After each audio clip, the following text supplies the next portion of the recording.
Salve pessoal, tudo bem? Eu sou o Jeff, sou um homem pardo de pele clara, tenho cabelo preto amarrado em um coque, uso uma camisa roxa com o logo do Quebrado em Movimento e atrás de mim tem todo um cenário de creche porque a gente está aqui no Sementes do Amanhã, que foi o espaço que cedeu pra gente gravar aqui nosso podcast. Hoje eu vou falar com a Valéria e com a Carla um pouquinho sobre cidades e comunidades sustentáveis, diferente dos outros episódios que eu falei já da trilha sonora no final, falar no começo. A gente está com uma chuva aqui, então provavelmente vai pegar um pouco aí no podcast, mas vai ser um papo super interessante. Mas primeiro, queria que a Carla e a Val se apresentassem, fizessem sua autodescrição para a gente começar. Carla, contigo. Olá, gente, tudo bem? Obrigada, Jeff. Bom ver a Val aqui. Eu sou uma mulher negra, com pouca retinta. Hoje eu tô com a camiseta branca, tô com meus cabelos naturais bem encaixadinhos, ele tá bem curtinho. Eu tenho os olhos castanhos escuros e meu rosto tem algumas marcas de melasma, que é tranquilo. Eu sou a Valéria, mas pode me chamar de Val, sou uma mulher negra, tô usando uma blusa da Lacoste vermelho, tô com o cabelo preso, com trança e cachos, e eu acho que é isso, tô com um relógio no pulso. Olha, elas ficaram morrendo de medo aqui sobre o tema, porque parece ser um tema muito difícil, muito complicado, mas esse é um dos 3 temas que a gente vai trabalhar aqui nos podcasts, né? Então vocês vão poder acompanhar os outros 2 episódios. Mas é basicamente o quê? Será que a nossa cidade é sustentável? E não só sustentável na parte ambiental, que é super importante, né? A gente está falando de chuva, então ultimamente a gente está tendo muita chuva, muita inundação, calor extremo e frio extremo, tudo isso faz parte de todo esse lance da sustentabilidade ambiental.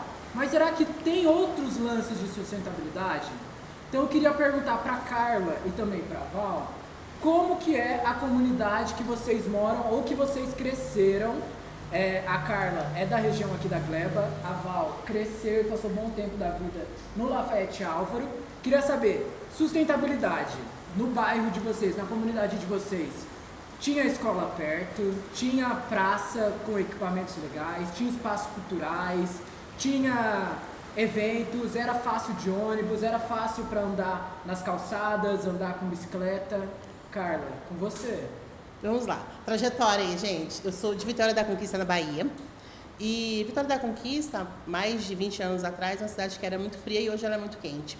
Então, a acessibilidade que a gente tinha era mínima, porque eu morava no bairro de periferia e era o último bairro da cidade. Então, assim, saindo mais para a região de Caatinga, era um dos últimos bairros, considerado área urbana, que já entrava ali na área rural. E eu lembro, a gente não tinha escola perto, até os 8 anos de idade, segunda série do ensino fundamental 1 hoje. Eu estudei pouco, a gente morava num bairro mais próximo do centro, e aí depois a gente mudou para casa própria, a gente morava de aluguel, a gente mudou para casa própria, e nesse bairro tão distante, a gente não tinha água encanada, a gente não tinha asfalto, a gente chegava na escola, tinha que bater a poeira do pé, porque não tinha asfalto, e água, Jeff, muita gente aqui não sabe o que é isso, a gente tinha que buscar água no poço lá, bater sari, eu tenho uma cicatriz aqui na testa, foi porque achei que era muito boa puxando sari, ele voltou e bateu na minha testa. E aí eu tinha só 10 anos de idade. Então, estudar nessa época era muito difícil, não pelas escolas, porque a gente tinha escolas de qualidade, que a gente conseguia estudar no Lions Club, que é uma instituição que existe até hoje, e depois na escola polivalente. Mas, de acessibilidade era ruim porque a gente não tinha o principal, água encanada. Assim, não era nem o asfalto, era a água. Então, antes de ir para a escola, eu tinha que buscar água. Então, assim, a partir disso. E aqui em Campinas, agora trazendo um pouco já da trajetória lá da infância, era assim, para a gente estudar tinha que buscar água primeiro. E aí trazendo hoje para a Gleba, eu moro ali na região da Gleba B, eu comecei a morar em cima, onde era o antigo lixão, e depois fizeram a regularização fundiária e fizeram as casas da Coab um pouco mais embaixo. Mas há 18 anos atrás a gente só tinha que cascato, assim, a gente descia na ladeira que liga o Oziel com a Gleba, é extremamente difícil, dias de chuva igual está agora a gente não passava. O asfalto no bairro é muito recente. Então, a gente tinha toda essa dificuldade, que não tem escola no bairro, tinha só a escola do Oziel, que não, até hoje ela não suporta toda a população estudantil que a gente tem aqui hoje. Então, as nossas crianças têm que sair do bairro para ir para outras escolas mais distantes. E aí, algumas têm transporte, que a prefeitura subsidia, as estaduais não têm, aí os pais têm que arcar com o transporte dessas crianças. E aqui dentro do bairro, a gente tem uma coisa interessante sobre isso, que os pirueiros que transportam essas crianças são moradores do bairro, então essa grana acaba aqui girando aqui dentro do bairro na questão do transporte escolar na maioria das vezes, mas tem essa dificuldade, assim, não é acessível. Às vezes a criança ela tem um potencial que dá para ir para uma escola bem melhor, mas é inviável para que os pais mandem essa criança para uma escola longe. Primeiro porque em Campinas a gente tem a questão do georreferenciamento para as escolas públicas e às vezes as melhores escolas públicas infelizmente não estão na periferia. A gente bate de encontro com a outra ODS que é a educação, né? Sim. Então a sustentabilidade e a educação elas andam muito juntas. Então quando você não tem sustentabilidade dentro da cidade, no âmbito educacional, você prejudica a outra ODS. Então a Gleba B hoje ela é acessível pelas vias públicas hoje que são asfaltadas, mas ela continua sendo inacessível por causa da precarização de outras coisas que a gente tem na cidade. Arrasou. Luciana, o que você traz pra gente? Vamos embora falar do Lafayette. É engraçado que eu estava refletindo que eu cresci com uma visão romântica assim do Lafayette, né? Porque o Lafayette, geograficamente, ele é o último território ali do canto leste, né? Então, depois do Lafayette tem um pasto muito grande, tem muita árvore, então eu cresci num cenário com muita árvore, pé de manga, pé de goiaba, pé de limão. Então eu cresci nesse cenário e depois vem a pista e vai embora para Campinas, né? Então eu sabia desse privilégio que eu tinha ali do Lafayette de ter se abraçado pela natureza, né? Que eu falo que é aquele cantinho. Mas quando eu fui crescendo e ganhando consciência, aí eu me toquei que eu tinha que ir pro bairro de cima para conseguir ir para a escola. Eu vi as mães levando as crianças no bairro de cima, as crianças para creche, porque no meu bairro não tem escola, não tem creche, não tem uma OSC, então é um bairro desassistido, né, que eu costumo falar hoje em dia. Não tem assim ele não é assistido, ele não é olhado. Então, ao mesmo tempo que a gente tem esse cenário romântico de ter a natureza ali, eu vejo que o que a gente vai fazer com essa natureza? Como que a gente está cuidando dela, sabe? Então, eu lembro de criança, a gente ia ali meio que um riozinho que passa ali no final da rua, e aí, semana passada, uma criança chegou pra mim e falou: tia, o rio ainda existe, ele ainda tá lá, a gente vai lá de sábado e toma banho. Eu falei: cara, quem que tá olhando pra esse rio? Como que tá sendo cuidado dele, sabe? Enfim, até a questão de sucata, como que tá funcionando isso? Então, eu cresci nesse contexto e eu fico até hoje me perguntando como que é o futuro dessas comunidades que ainda tem esse privilégio de ter esse cenário, mas e aí que nem semana passada não, mês passado, por causa desse rolê que está acontecendo de muita chuva, enfim, uma coisa extremamente descontrolada, caiu uma árvore e eu fiquei pensando, pra quem que a gente liga quando uma árvore cai no nosso bairro?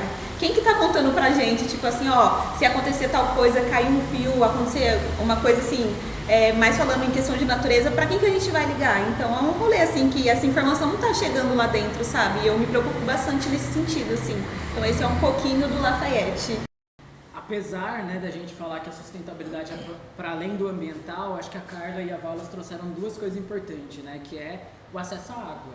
Então, a gente está falando de muita chuva, tudo inundando em Campinas, todo esse rolê acontecendo, mas aí a Carla traz que na sua infância ela tinha que ir no poço para acessar a água.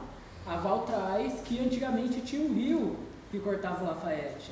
Então eu queria saber de vocês como que vocês veem o futuro, né, nosso, a partir de todas as mudanças climáticas que a gente está tendo em relação aos nossos recursos, né? Então, dentro da periferia a gente já não tem acesso mais a tantas árvores, a gente tem água encanada na grande maioria das periferias de Campinas, mas ainda não é o suficiente só ter água encanada, porque às vezes fica dias e dias sem água em algumas periferias. Então, como que você vê todo esse lance nosso, sua relação com a natureza, Carla?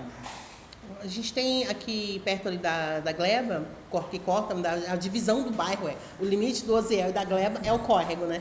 E que era um rio extremamente produtivo, assim, a gente poderia pensar em que a gente tem uma fonte de água ali, alguns pontos ali da Gleba que viram escoando água, eu descobri que eram nascentes, eu achava que não, eram nascentes do rio que está ali e que não é dada importância, é mais fácil canalizar e só aterrar tudo, porque tem a questão da moradia, que as pessoas aterram esses locais para que encha de água, barulhos sonoros. E aí a gente tem que estar lá, abandonado, largado, servindo de rede de esgoto a céu aberto. Que é o grande perigo a gente tem muita criança aqui no bairro, tem muita criança que sabe que não pode, mas tem aquelas pequenas avisadas, mas nem tanto, que vão acabar correndo para lá. E para as próximas gerações é que a gente tem um grande desafio de que O que a gente vai deixar para eles, né? Por exemplo, aqui na Gleba, a gente já não vai mais deixar aquele córrego como rio. A gente já não tem mais tantas árvores ali por conta da demanda de habitação. A gente está falando de uma cidade sustentável, a cidade precisa ser planejada. A falta de moradia, a falta de acesso à moradia aqui em Campinas, obriga que as pessoas ocupem essas áreas, principalmente aqui na Gleba, que tinha árvores. Se a gente for pegar uma foto da Gleba de 5 anos atrás, sim, 50% das árvores já não existem mais. Então, isso é muito preocupante por conta do calor. Eu lembro que a gente, na hora que estava nesse pedacinho do córrego, existia uma brisa, assim, agora você passa o calorão, assim, não tem mais aquela brisinha ali. Sabia que estava ficando mais frio, eu chegava mais perto de casa, era mais frio há uns 5 anos atrás, agora já não é mais, assim, a temperatura está igual aqui de cima, porque é justamente essa degradação do meio ambiente, que aí vai ligando essa falta de planejamento, a falta de moradia mesmo, com a sustentabilidade, não tem sustentabilidade na moradia. E Campinas, por ela ser essa cidade que está dentro da região metropolitana e várias indústrias nas cidades circunvizinhas, a gente ainda tem esse grande migração para cá, né? A gente ainda tem essas migrações de outras pessoas que continuam vindo para cá para trabalhar na região e chega aqui e não encontra moradia. O custo de vida de Campinas mesmo é muito caro. O aluguel de Campinas é estratosférico, assim, comparado com outras cidades com melhores condições de vida. Então, as pessoas continuam vindo para cá. E vai morar onde? Na periferia. É mais barato você derrubar uma árvore no momento agora do que você esperar na fila da Coab para conseguir uma casa, conseguir uma moradia. Só que essa derrubada de árvore, ela vai ter um impacto ambiental daqui 5 anos, eu acredito. Não vai, se for 5 anos é muito, porque a gente já está sentindo agora esse calor exacerbado, né? E aí se trouxe a questão da água, o centro de Campinas, toda vez que chove, nos últimos 2 anos, tem sido mais graves. Eu estou aqui há 18 anos, 19 anos que eu estou aqui. Então, esses últimos 2 anos tem sido grave, porque toda vez que chove, o centro alaga, o centro da cidade alaga. A gente não está falando da periferia que alaga, a gente está falando assim, do Rio do Lafayette que transbordou, a gente está falando do centro que tem toda uma estrutura fluvial que não está dando mais conta. É muito louco, você trouxe a questão da água, mas eu fiquei pensando muito numa situação que estava acontecendo há um tempo atrás, agora, graças a Deus, parou um pouco, mas a questão das queimadas também, que foi uma parada muito séria, que eu falei, gente, eu não sei se vocês já assistiram aquele filme O Lorax. Eu me sentia muito Lorax, muito assim, Lorax, ele é tipo, né? Um protetor assim da floresta e o pessoal colocando fogo no pasto, assim, e é isso, lá no Lafayette tem muita vaquinha, tem muito boi, tem o rolê da criação, né, os cavalos, e o pessoal colocando fogo, fora, enfim, os hits que a gente sofre, e aí eu vejo quanto uma coisa vai atravessando a outra, e atravessando, e aí eu volto naquela questão, caramba, tipo assim, quando as pessoas diminuem a questão do racismo ambiental, só que é isso, a gente consegue ver como que isso é real, assim, na nossa periferia, sabe? O quanto, tipo, é a queimada, é a questão da água, é a questão da energia, que é isso, às vezes a gente tá em reunião fazendo alguma coisa importante, acabou a energia e é isso, eu não sei que horas que volta. E eu acho que é esse lance, né, que a Carla trouxe bastante. Campinas é uma cidade de trabalho, a galera vem pra Campinas para trabalhar. E a sustentabilidade, ela passa por isso, né? A sustentabilidade financeira dessa galera que está na periferia. Hoje, Carla e Val são empreendedoras, diferentes ramos, diferentes categorias, mas são empreendedoras sociais. Sim. Como que vocês veem hoje a sustentabilidade financeira dentro das periferias? Quando você sai de casa, você consegue arrumar um emprego dentro da sua comunidade que te remunere de um jeito que seja ideal ou ainda não? Ainda a gente precisa sair de dentro do nosso território para acessar essas oportunidades. Então eu queria que vocês falassem de forma rapidinha aí, né, que eu sei que é um tema longo aí para ser discutido, mas como que a gente pode falar de sustentabilidade também nesse âmbito financeiro? Carla. Acho que além de ter que sair da sua comunidade, você vai para fora e ainda não consegue o salário que você precisa, assim, ainda tem isso. Não é uma utopia, eu vou sair daqui da minha comunidade e vou ali para o centro ganhar um salário melhor. Não, você não vai, você vai ganhar, acho que às vezes até o que você está ganhando da comunidade. Então, e aqui no Ozeo a gente tem uma coisa interessante, que nos últimos 10 anos muitos comércios têm crescido, o bairro cresceu muito nos últimos 10 anos, e aí lá perto de casa mesmo tem um mercado. Próxima vez eu falo o nome de vocês para patrocinar a gente. Por enquanto a gente vai generalizar. E ele, nos últimos 3 anos, ele cresceu muito o negócio dele. Ele está contratando o pessoal da própria Gleba. A gente tem outros mercados aqui que está contratando a galera da própria comunidade. Então, isso é um fator muito importante, mas não tem vaga para todo mundo. E o salário que se paga dentro da comunidade, você vai tirar o ônus do vale transporte, acaba ficando mais barato para o empregador, mas também do outro lado ele não consegue, por conta das questões de trabalhistas que a gente já conhece, contratar todo mundo. Então vai só uma parte dessas pessoas vão trabalhar no bairro e aí os demais têm que sair mesmo. E quando você sai, você tem a questão do deslocamento. Eu estava trabalhando no home office, agora eu estou trabalhando no híbrido. Como já falou, eu sou empreendedora social, mas eu também continuo trabalhando de CLT, porque ainda não deu para desvincular. E eu não estava mais acostumada a pegar ônibus para ir trabalhar. Eu consegui chegar atrasada às 9 horas da manhã, porque o trânsito... Daqui da Gleba, para quem não conhece, para o centro, no máximo 15 minutos de ônibus. De ônibus, não é de transporte privado, não. De ônibus. E eu fiquei 15 minutos presa só para entrar no terminal central. De manhã, assim, não era 7 da manhã, horário de pico, de 8h30 até as 9. Então, a gente vai sentindo isso. Você gastar daqui da Gleba para o centro mais de 40 minutos no trânsito, e na hora de vir no horário de pico é a mesma coisa. Então, você sair para trabalhar fora da comunidade é necessário, você vai receber praticamente a mesma coisa que você receberia dentro da comunidade, ainda com desgaste do transporte público. E aí eu fico pensando na galera que mora lá no Itajaí, nas regiões do Campo Grande, que mora lá pelo Ouro Verde, que trabalha no centro. Então eu como moradora hoje da Gleba, me sinto privilegiada referente ao transporte público. Isso há 18 anos atrás, a gente não tinha nem ônibus do bairro, a gente tinha lá na Gleba, a gente tinha que ir até em cima Alix da Cunha, ou tinha que subir para o Monte Cristo.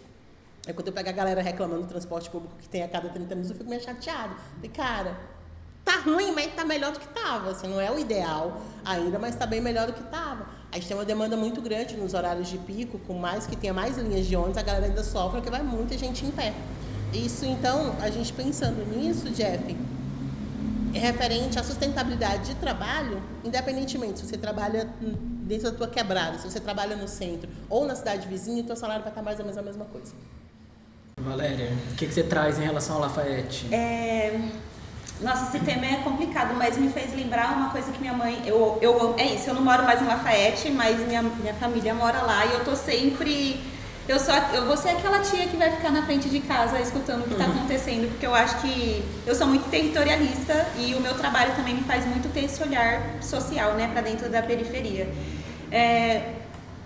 Assim, abraçando o Lafayette, a gente tem um condomínio de luxo, né? E esse condomínio, quem trabalha são as pessoas da periferia, tanto ali do Lafayette quanto das quebradas ali ao redor.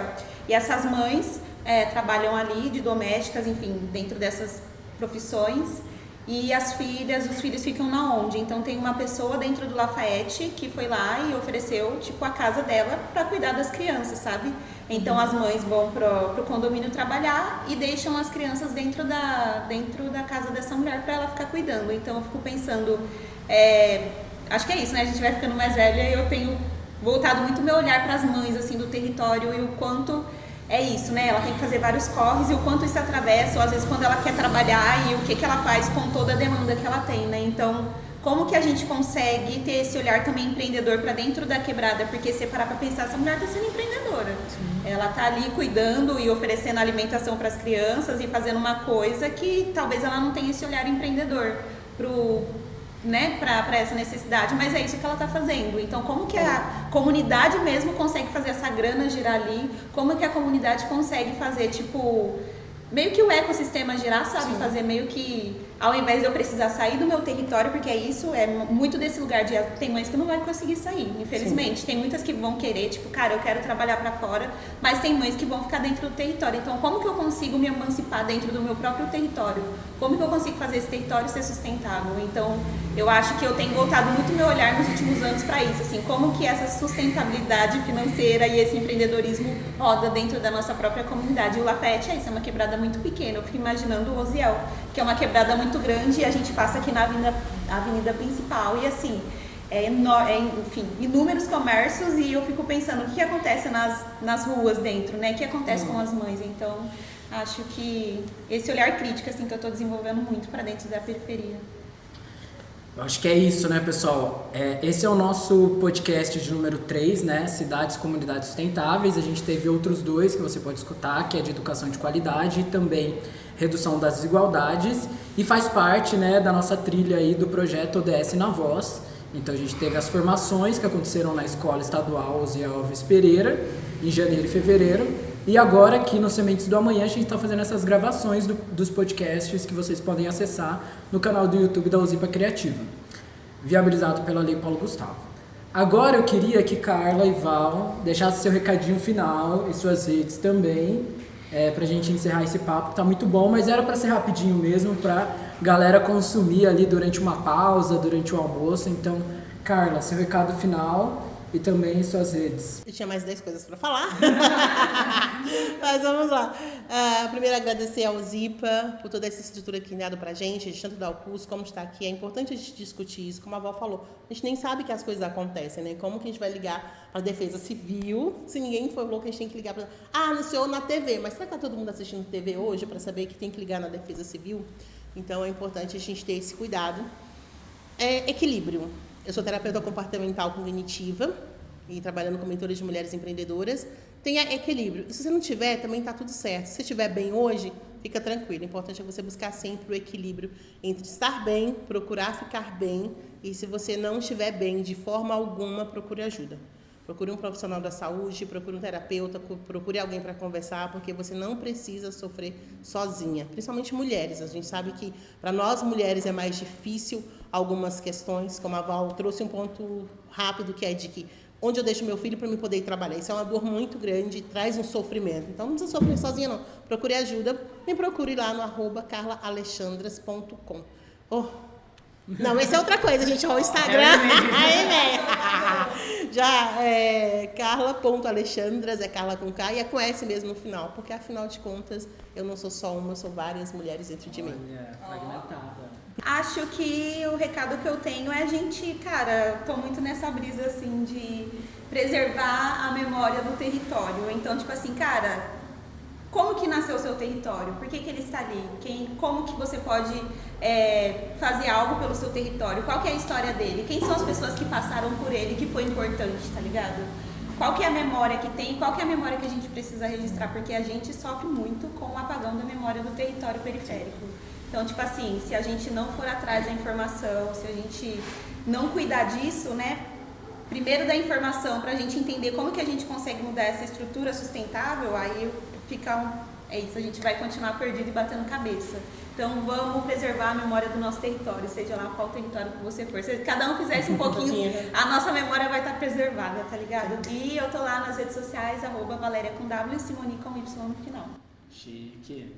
Bom, pessoal, a Uzipa, né, tá nesse processo aqui do curso ODS na Voz, mas todos esses equipamentos que foram usados aqui vão ficar disponíveis no nosso estúdio, lá na nossa sede, que fica pronto no segundo semestre desse ano. Então a galera vai poder acessar todos esses recursos lá também, além de outras formações e outras coisas bacanas que estão vindo por aí. Então se você não escutou ainda os outros 2 episódios, corre lá no YouTube da Uzipa Criativa e escuta. E é aquele dilema, né, que a Uzipa traz aí sempre. Se não existe, a gente cria.